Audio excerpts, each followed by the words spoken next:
by an unseen fire, a catastrophe that transforms aviation, the shocking discovery that seats are a death trap. Scientists investigate the mystery of some of the world's worst plane crashes and search for the breakthrough technology that's made your next flight a whole lot safer.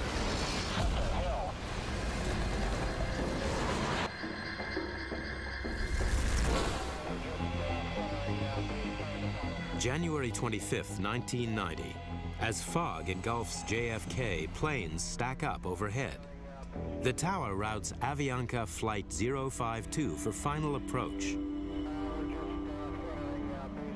At 600 feet, the pilot hits a blast of turbulence and aborts the landing.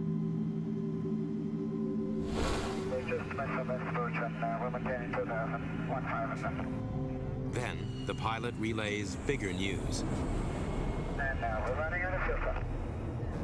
The 707 is now running on fumes. Avianca 052, you have enough fuel to make it to the airport? Avianca 052, New York.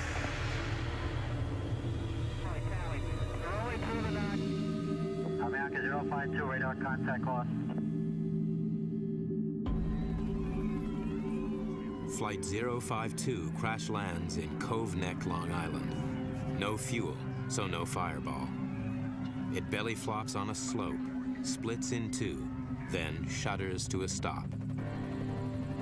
85 survive, 73 die.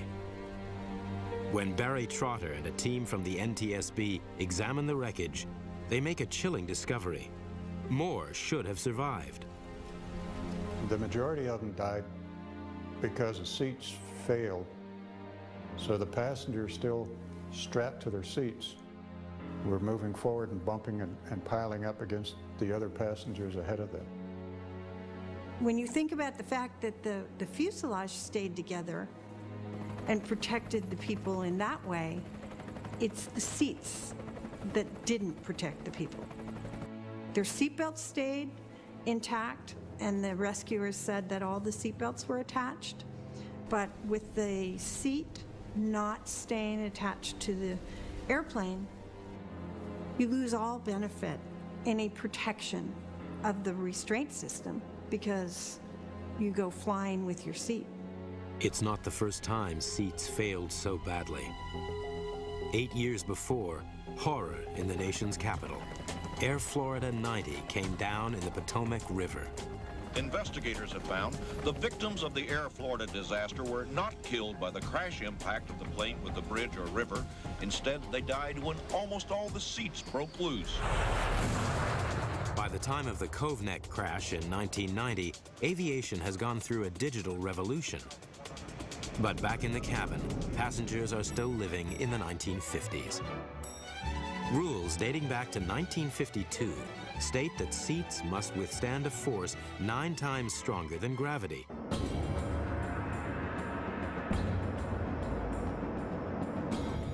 Here's how they tested a seat.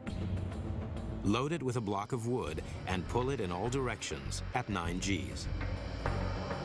The problem with that test was that it was a static test. That means, in engineering terms, it was a slowly applied load. Of course, a crash is a very rapidly applied load.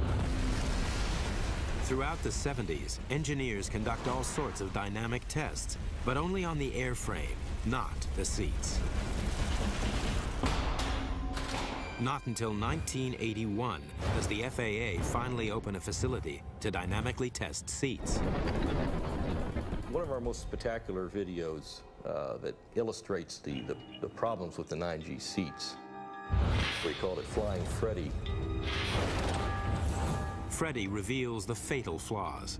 The legs sit rigid in a lightweight track. On impact, the track buckles, and mayhem. The legs are cast from brittle steel. They can't absorb the kinetic energy thrown at them during the crash.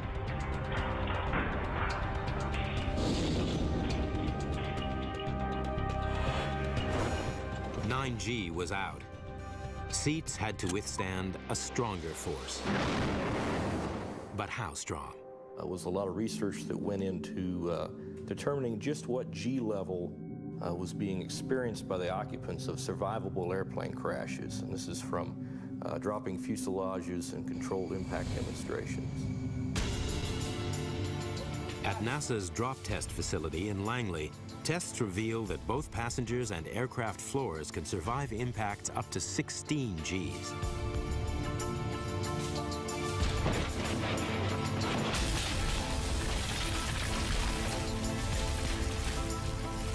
The FAA sets a new gravity goal, but faces an even tougher challenge.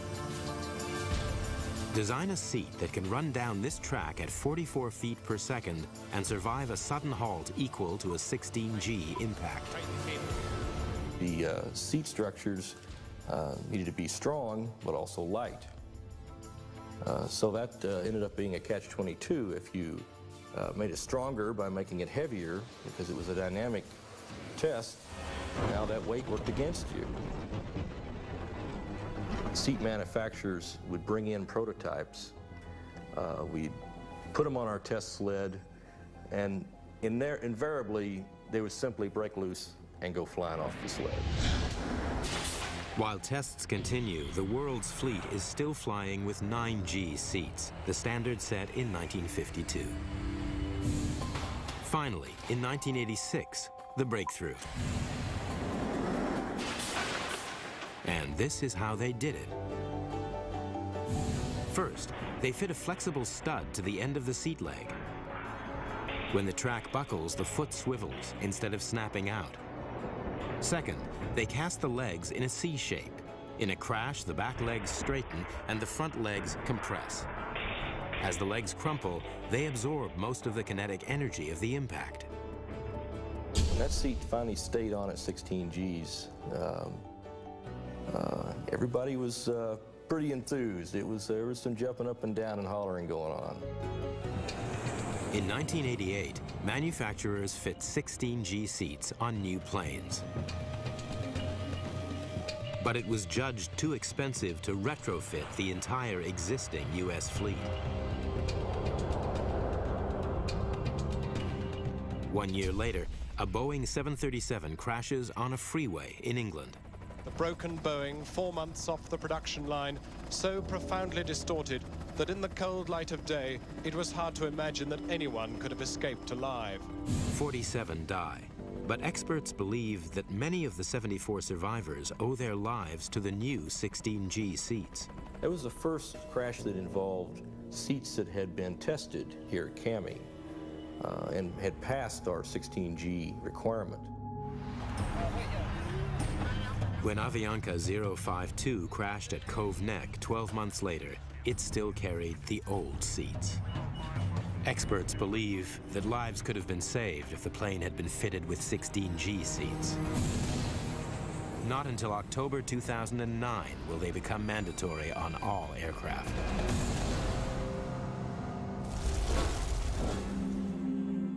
Los Angeles has always had some of the busiest skies in the country. In 2008, almost 60 million people flew in and out of LA in one single month. Busy skies, but closely watched. Over an area of 7,000 square miles, 25 airports, employing nearly 300 air traffic controllers. August 31st, 1986. A clear day with visibility up to 14 miles. At 11:46 a.m., the LAX tower clears Aero Mexico 498 for descent. On board, 58 passengers and 6 crew. 6 minutes later, the DC-9 disappears from the radar screen. A photographer captures the moment it drops from the sky. Talking about tons, literally tons of aluminum and parts coming down in a very uncontrolled fashion. The DC-9 crashes over the sprawling suburb of Cerritos. There's smoke, there's fire everywhere. It creates an enormous destructive path. It's carnage. Rescue teams quickly make a grim discovery. The wreckage is from 2 aircraft. In a schoolyard, they find the fuselage of a twin-seater Piper. All 67 people on the planes are killed, 15 more on the ground. How did two aircraft collide on a clear day in such closely watched skies?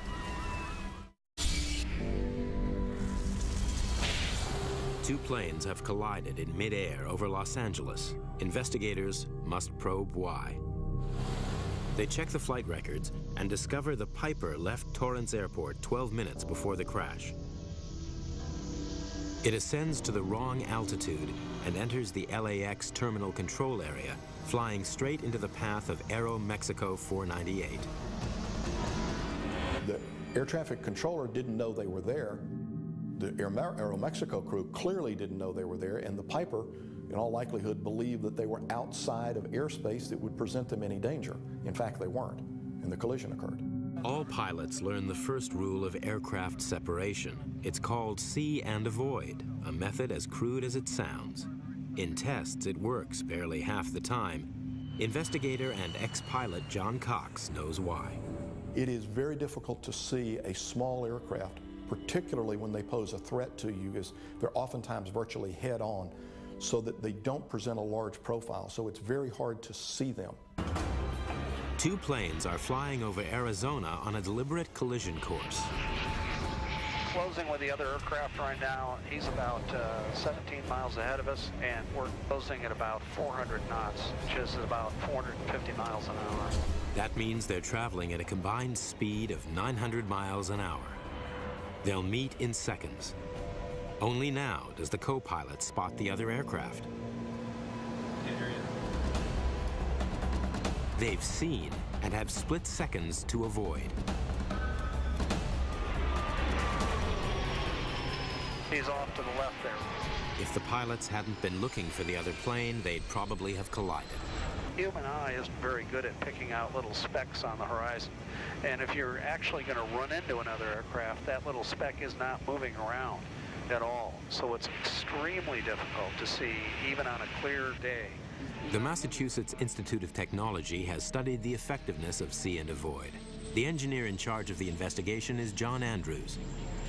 In the case of the Cerritos accident, the aircraft were closing at almost 300 knots.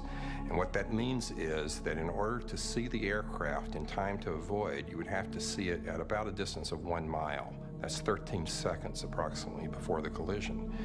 At a distance of 1 mile, the Piper aircraft, the smaller aircraft, was the same size as a US 1-cent coin at 40 feet. The drawbacks of see and avoid became clear in the 1950s as planes flew faster. In 1956, a mid-air collision over the Grand Canyon kills 128. At the time, it was the world's deadliest air crash. Research begins on the holy grail of air safety, a collision avoidance system. But work stops after 6 months. The technology just doesn't exist. By the late 1970s, however, avionics had moved on. Aircraft now carry a device called a transponder to avoid mid-air collisions. Using transponder beacons, air traffic control can track a plane's location, altitude, and call sign via ground receivers. But the advance is not foolproof. Pilots must rely on air traffic controllers for a warning. 1978. On approach to San Diego, a 727 collides with a single-engine Cessna. 137 die. Spurred by the tragedy, John Andrews' team at MIT worked to develop a traffic collision avoidance system, or TCAS. The goal, to develop a cockpit warning system which will alert pilots to nearby planes.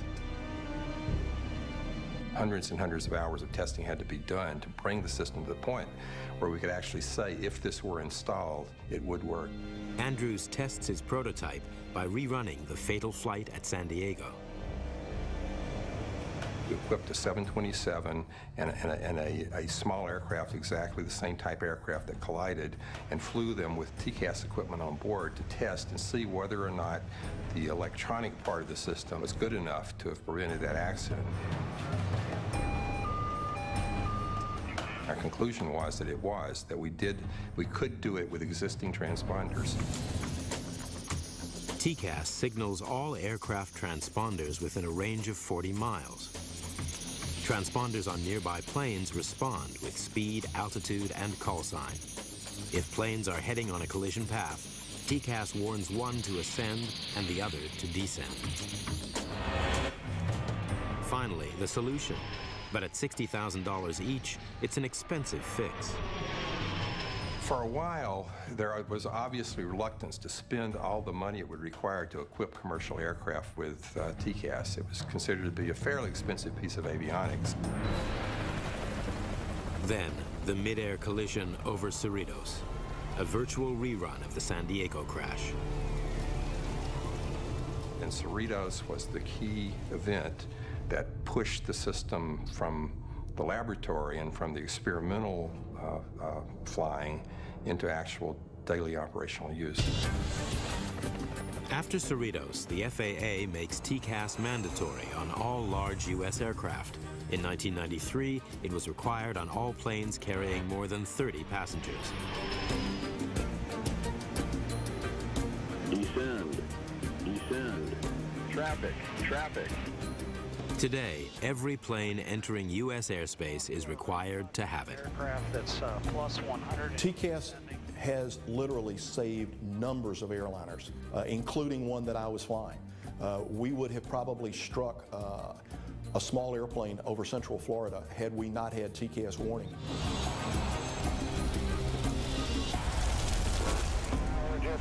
June 1st, 1999. American Airlines 1420 from Dallas-Fort Worth makes its final approach into Little Rock. As they head toward runway 4R, they fly into a tempest. It was a very stormy night, and the airplane was late, very late. They landed on a rain-flooded runway in very high wind conditions. He had to land on the high side of the speed threshold because of all the events going on around him. And went off the side back to the center.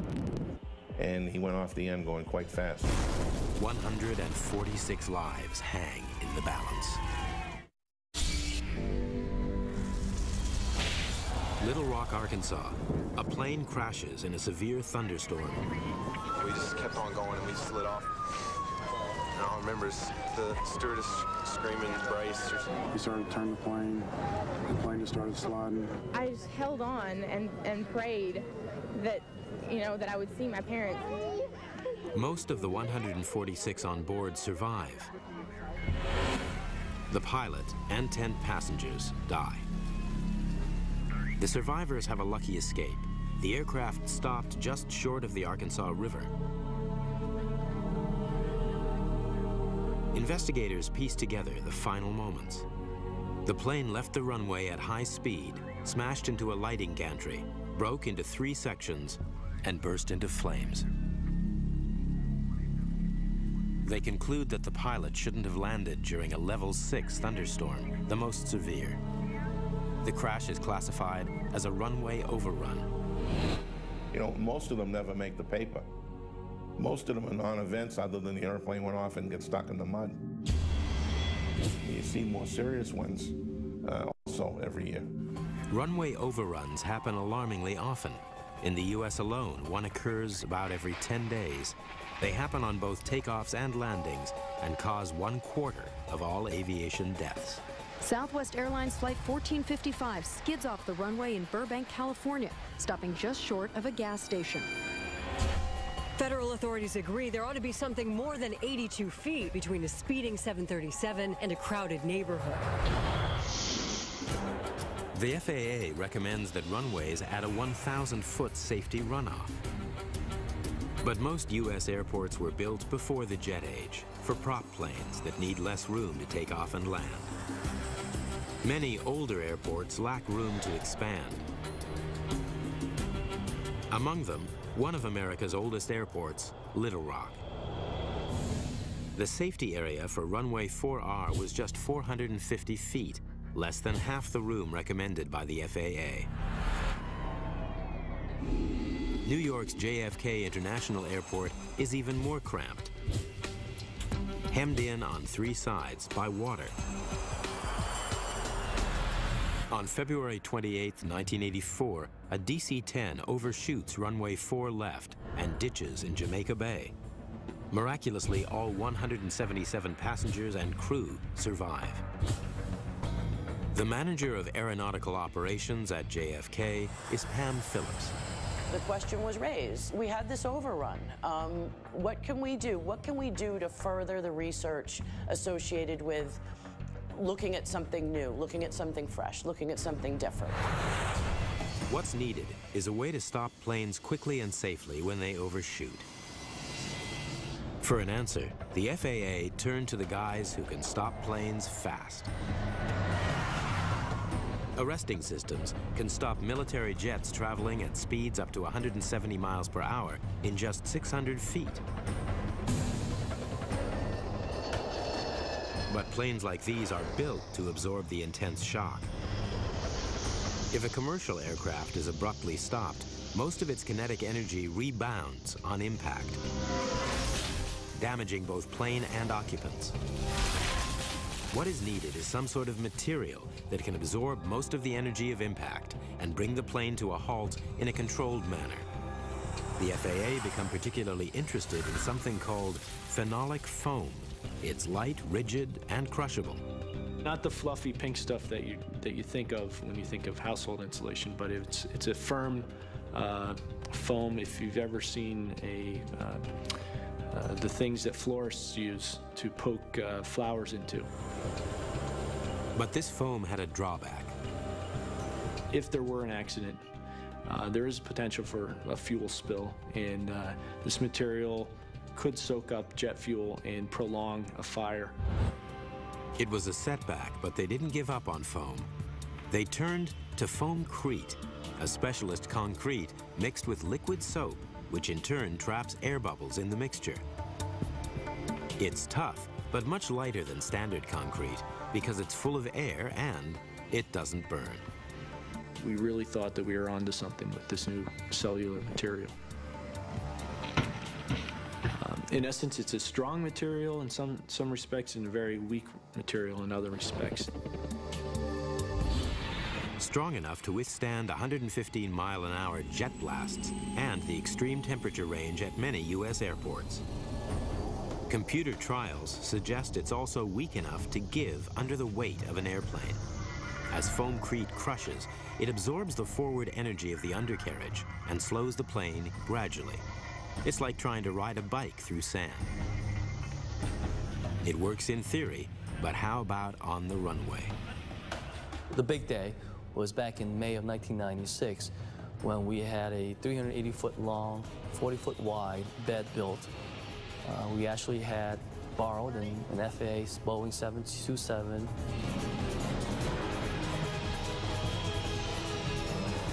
The jet is traveling at 50 miles an hour. We actually had a couple of our employees on the plane.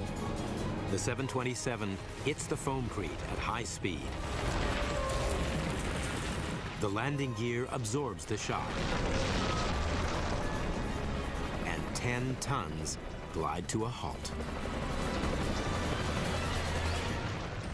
And what's amazing about it was that the aircraft stopped within 16 feet of what our computer model had predicted.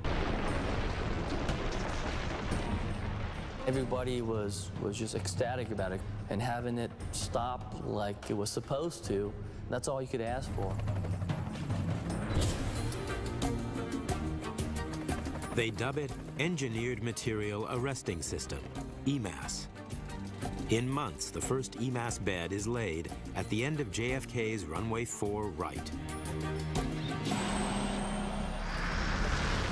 But will it work in a real emergency? To stop runway overruns, JFK installs a bed of foamcrete. The bed goes unused for almost 3 years. Then, on May 8th, 1999, Pam Phillips gets a call. It was Mother's Day of 1999. It was a day much like this. It was rainy, it was gray, and I will never forget getting the phone call. A Saab commuter jet landed long and ran straight into the EMAS bed. Came out here to JFK and was everybody okay? No injuries and no damage to the aircraft. Everything that we expected through all of the testing and research validated itself with that arrestment. 4 years later, the EMAS bed stops an MD-11 cargo plane. And in 2005, EMAS passes its biggest test so far, pulling up a 300-ton 747 racing at 80 miles per hour. To date, foamcrete has been installed at 30 airports across the country, including runway 4 right at Little Rock. Quite frankly, I think that EMAS probably is the most revolutionary safety device that's been put into civilian aviation certainly in my 20-plus year career. Absolutely.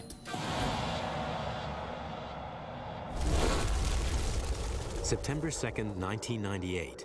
Swiss Air 111, en route to Geneva from New York, heads north over Canada. It's flying at 33,000 feet with 229 people on board. Air traffic controller Bill Pickrell is coming to the end of his shift. About 10:15 local time, we were advised that there was a Swiss Air flight that was diverting into Halifax for a precautionary landing. Swiss Air 111 Heavy is declaring sand after smoke in the cockpit.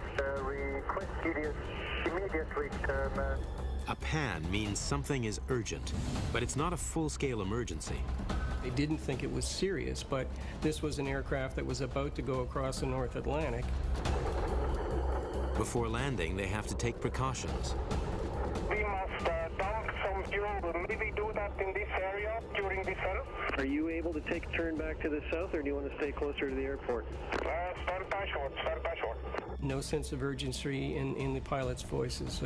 There was no way of knowing that the situation on the aircraft was changing. We are between 12 and 5,000 feet. We are declaring emergency now at time 0124. Swiss Air 111, check you're cleared to start fuel dump. As the pilot tries to speak, he's abruptly cut off. With all contact lost, Bill Pickrell can only watch the radar as the plane flies erratically out to sea and then disappears. What followed was about a little more than 5 minutes, almost 6 minutes of probably the most helpless feeling you can imagine. I feared the worst. I expected that he was in the water.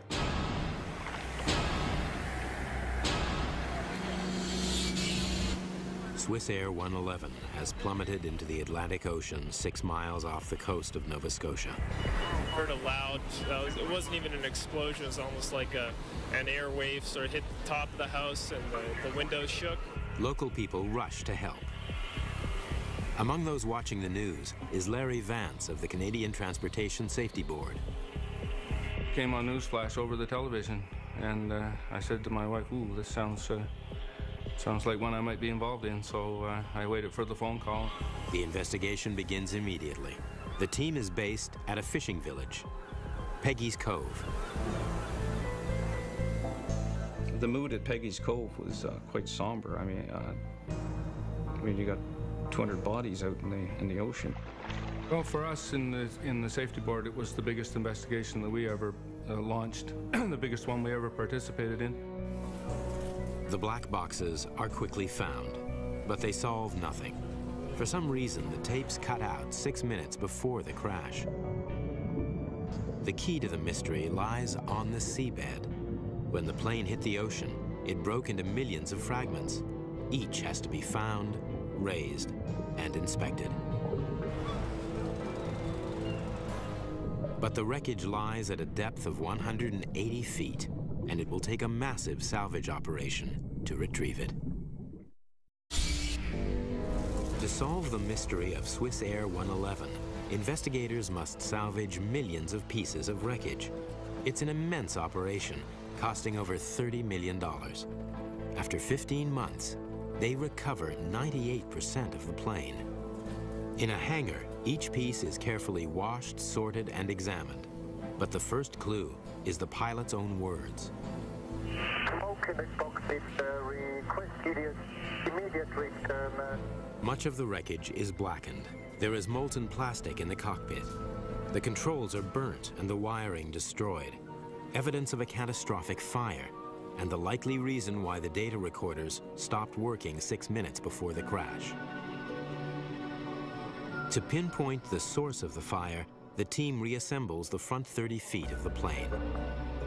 Well, we reconstructed the wreckage on the frame to understand the extent of the fire damage. We were trying to delineate where it started and where it ended. The reconstruction reveals that the fire began above the cockpit, in an area known as the attic, invisible to the crew. A hidden fire in an aircraft is one of the more dangerous things that you can have happen to you as a pilot or as a passenger. If you have a fire in an aircraft that you can't detect, that fire will, unless for some reason it self-extinguishes, the fire will spread through the aircraft and eventually it will bring the aircraft down. If the fire started in the attic, then the most likely cause is electrical. 150 miles of wiring runs through the plane. Thousands of them lie in the attic. After 4 years of careful scrutiny, they find the source of the ignition. A piece of wire from the in-flight entertainment system. Investigators believe that 2 wires chafed on a metal bracket, wearing away the insulation. An electric arc from the exposed copper then sparks the fire. The blaze destroys vital instrument cables. Out of control, the plane plummets into the sea. But the only material near the wiring is the plane's insulation blanket, and it's not supposed to burn. So how did the fire spread? Investigators zero in on the flame-proof material that covers the insulation. It's called metallized mylar. The industry standard tests, which are demonstrated here, show that when exposed to a flame, mylar shrinks but does not ignite. But there is a question mark about the test itself. There had been reports that despite the tests, metallized mylar was, in fact, flammable. The FAA devises a tougher test that more accurately replicates a plane on fire. It's called the radiant panel heat test. The results are shocking. Mylar burns. We were very much concerned, and we were concerned that there might be other incidents, and because of that, the FAA issued an airworthiness directive that would require the actual removal of metallized mylar from over 700 airplanes. Metallized mylar is yanked from all aircraft. Scientists look for a replacement that won't burn. They decide on a material called Kapton, a variation on the insulation used on electric wiring. Chemically, it has a makeup that produces a char when it is exposed to heat. This char is a factor in its fire resistance because a char prevents the material from igniting and burning. Kapton passes both the Bunsen burner test and the radiant panel heat test. It does not burn in either. But to be sure, the FAA subjects it to the ultimate test, 15 seconds in an 1800-degree flame. At these temperatures, the plane itself would melt, but the Kapton is only charred. The most important thing is that once the flame was removed, it did not propagate a fire and it self-extinguished immediately. Across America, this remarkable material, which lines the entire fuselage of a plane, will ensure that the horror of a hidden fire will never be repeated.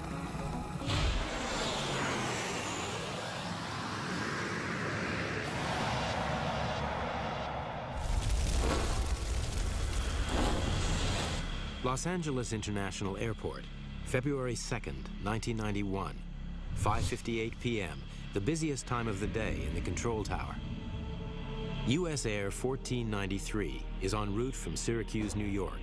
As it makes its final approach, the pilot confirms clearance to land with air traffic control. Yes, sir, 1493 for the left side, 24 left. Yes, sir, 1493 for the land runway 24 left. The pilot's visibility is severely impaired. He is landing into the setting sun. But then he sees something on the runway. What the hell?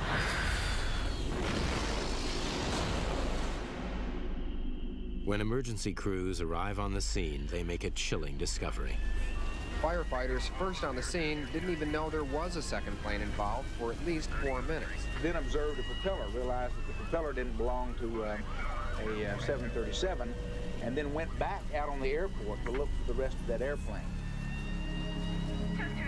The propeller belongs to a SkyWest turboprop, which was sitting on runway 24 left, awaiting clearance for takeoff. All 12 people on the turboprop are killed.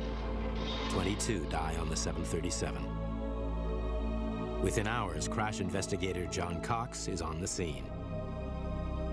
What we saw when we went out there was a very badly damaged 737, both due to the impact as well as the ensuing fire, and the crumpled Embraer up underneath the Boeing. It was a very tough place to work.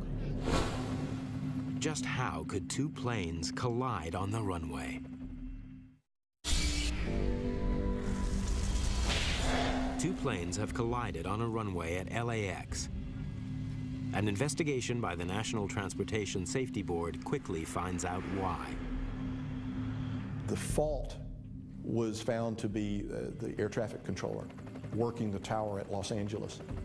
Forgot that she had instructed the SkyWest airplane onto the runway. She lost awareness of where that airplane was. 1493 for the land runway 24 left. Certain times of the day, the air traffic controller probably feels like their head is in a vice.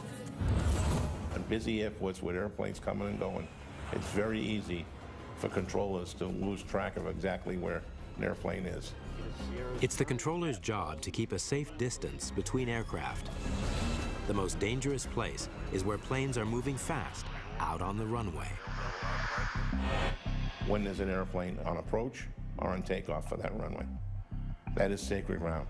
And you cannot bring any other vehicle into that sacred ground. This is the result when that ground is violated. March 1977, at Tenerife in the Canary Islands, two Boeing 747s collide at high speed on the same runway. 583 die in the world's worst aviation disaster. Heavy fog led to miscommunication between pilots and controllers, human error, and technology failed to detect it. Controlling air traffic is one of the world's toughest jobs. 1500, cross 4 left, straight down the runway, ground point 9. Cross Delta, you can go left Bravo, because I'll give way. Cross American and Austrian and Qatari. The JetBlue owner is waiting for you. Cross 4 left. Controllers at major airports, like New York's JFK, regularly handle up to 100 flights an hour.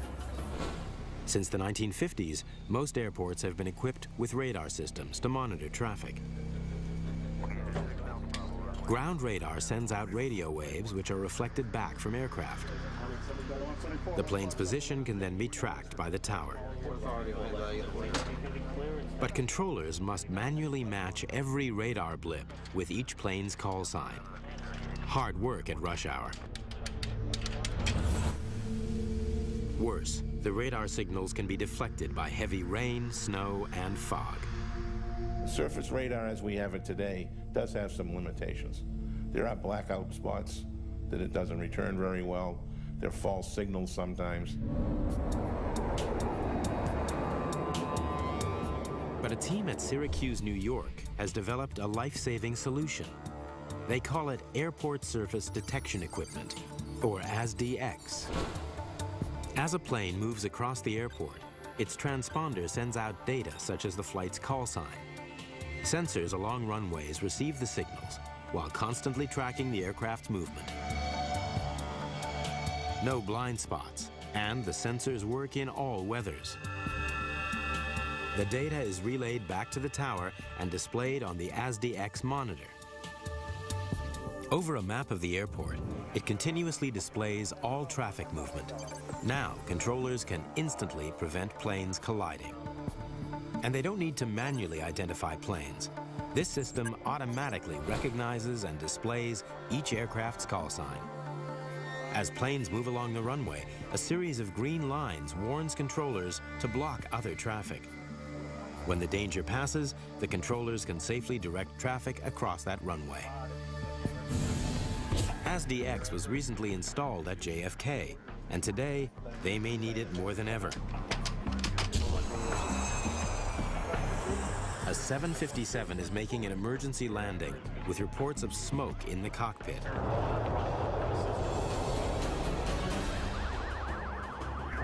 You can contact ground on 121.9. He wants the vehicles to inspect the aircraft. Okay. Worst case, they're going to deploy chutes and also got people all over the place. So we're going to want to make sure we don't have anybody. We'll try to keep all airplanes off Alpha and Bravo. If passengers need to evacuate the plane, controllers may have to close runways. Yeah, I know.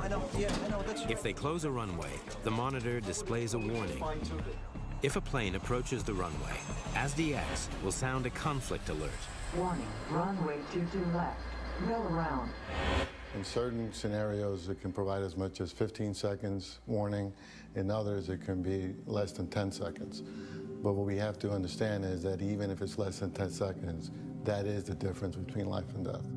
ASDX will greatly reduce the risk of a tragedy like U.S. Air Flight 1493 happening again. It has now been installed at 17 airports across the nation, including LAX. None have suffered a runway collision. Today, Boeing are developing the next step in collision warning systems in the cockpit. Here comes the 777 checks. These pilots are testing the system on a simulated journey across fog-bound San Francisco International. This guy's going to take off in front of us. They turn onto runway 19 left and wait for clearance to take off. Tower, Boeing 001. I'm waiting for takeoff clearance.